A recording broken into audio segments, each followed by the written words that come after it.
you, because you're going to watch it back to remind yourself of what I've said, because there's going to be so much that you're like, what did he say about this again? What did he say about that? So the best way you learn is through practical. It's you getting to practice this in a minute, okay? So here we have now, we've been doing some magic with Dexter, and normally when I come and approach here, he'd be trying to eat me. So already opening the door.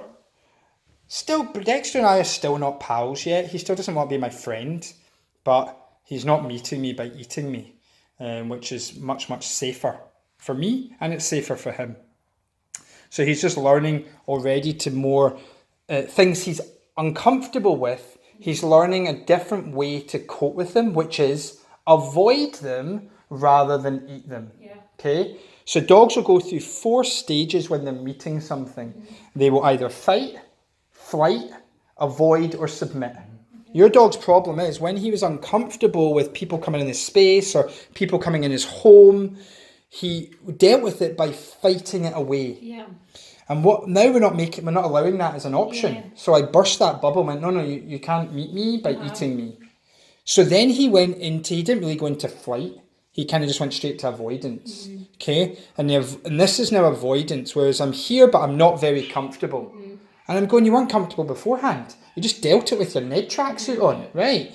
So now he just has to learn how to cope being in this presence of someone he doesn't necessarily want to initially be with. Yeah. And we'll counter condition that. That's the clicker and the treat, okay? And we're going to add now on top of this, the place command. Okay. So he's now there lying and he's in a down stay, if you like, lying down there chilling. Rather than eating me, he can quite easily come out and try that. Yeah. But he's no longer drunk. Yeah. There's very little physical between him and I, rather than before you had to be hugely physical. I mean, no through no fault of your own. That was him causing that. To where when we went off, he nearly passed out and from choking to try and eat me. You know, so it was just to get caught up in such the nonsense of it that we've managed to just snap him out of that. And part of what he's uncomfortable with isn't even it's me. He's uncomfortable being more comfortable. He's like, I'm so used to being uncomfortable and crazy and chaotic. This feeling when someone comes in, a stranger comes in, and I don't get chaotic and I can actually relax is almost uncomfortable to me, foreign to me, which he'll start to get more and more comfortable with. Right, okay. Does that make sense? Yeah. So that's definitely a good... I would say it's not a before, but this isn't necessarily an after.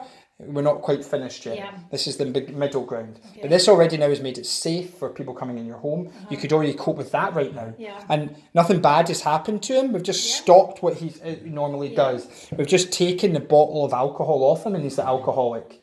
And he's like, what the heck? What do you mean I can't be drunk? Yeah, it's not an option anymore, pal. It's not safe. It's not healthy.